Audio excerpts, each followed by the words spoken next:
రాష్ట్ర వ్యాప్తంగా కొత్త పెన్షన్ల కోసం చాలా మంది ఎదురు చూస్తున్నారు. కొత్త పెన్షన్ల దరఖాస్తులు ఎప్పుడు ప్రారంభమవుతాయి? ముందుగా ఏ కేటగిరీల వారికి అవకాశం ఇస్తారు? అర్హతలు ఏంటి అనే విషయాలను తెలుసుకుందాం.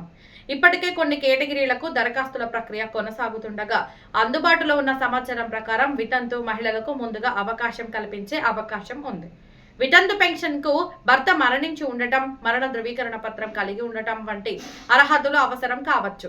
ఆ తర్వాత వృద్ధాప్య, దివ్యాంగుల పెన్షనర్లకు కూడా దరఖాస్తులు స్వీకరించే అవకాశం ఉంది.